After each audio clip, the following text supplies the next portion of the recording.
Je passe la...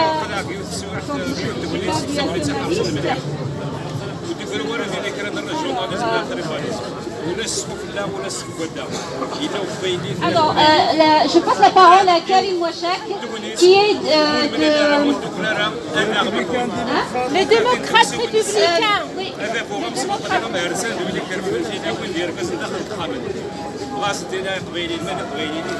Donc le collectif ici, c'est les démocrates républicains.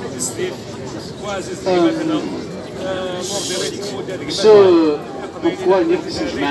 c'est pourquoi nous sommes ici, c'est parce qu'il y a un moment grave. Un moment grave, le régime algérien ressort ce qu'il a de pire. C'est un régime qui, depuis son existence, c'est-à-dire au lendemain de l'indépendance, il a squatté un État illégitimement et à ce jour, il n'a pas réglé son problème de légitimité. Il a créé une fiction de ce que c'est que la société algérienne, ce que c'est que l'Algérie, ce que c'est que l'Afrique du Nord. Vous connaissez leurs présupposés arabo-islamistes, etc. Et il a voulu imposer de force cette fiction, cette légende. Bien sûr, elle ne résiste pas à la réalité. Il l'a imposée par la répression depuis des décennies. Elle ne résiste pas à la réalité, à ce que c'est que l'Algérie, ce que c'est que la Kabylie, avec l'Algérie, avec toutes ses pluralités d'ailleurs, pas que la Kabylie. Elle n'a pas pu résister. Et à chaque fois donc, que le régime se sent mal, il essaie encore de jouer sur ce genre de sujet avec ses outils préférés, parce qu'il n'en a pas d'autres. À vrai dire, le régime algérien, il est sur le long terme. C'est un terme que nous ne connaissons pas, mais c'est une vérité, presque j'ai envie de dire scientifique, il est condamné. Il est condamné à chaque fois, il va jouer sur les seuls instruments qu'il a. La seule chose qu'il a à proposer aux Algériens, c'est la répression. C'est la répression et, comment dire, le fait de travailler sur les clivages, etc.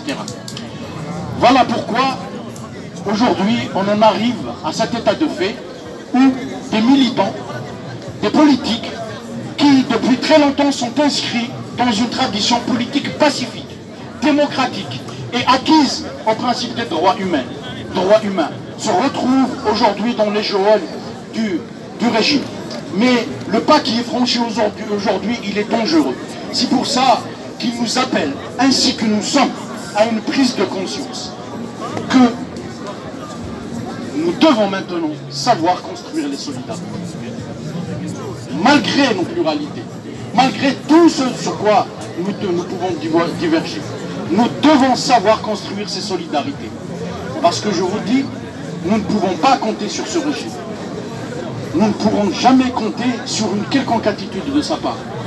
Mais si nous ne parvenons pas à le faire, le moment est grave. Et ce qui se passe là risque de retomber sur n'importe qui d'entre nous. Et nous, bien sûr, il faut toujours le rappeler, même si ça a été dit que je suis d'accord avec ça, bien sûr, vous en doutez. Nous exprimons notre entière solidarité à tous les détenus d'opinion en Algérie, à tous les détenus là, à travers la répression qui est concentrée sur la Kabylie. Donc il ne faut pas les abandonner. Et la seule façon de les aider est justement aujourd'hui que nous puissions mettre en place des mécanismes de solidarité sérieux et qui peuvent vraiment faire mobiliser les Kabyles et au-delà pour que ces gens ne restent pas en prison. Leur sort est d'une certaine façon entre nos mains. Je vous remercie. Voici l'appel dans notre collectif.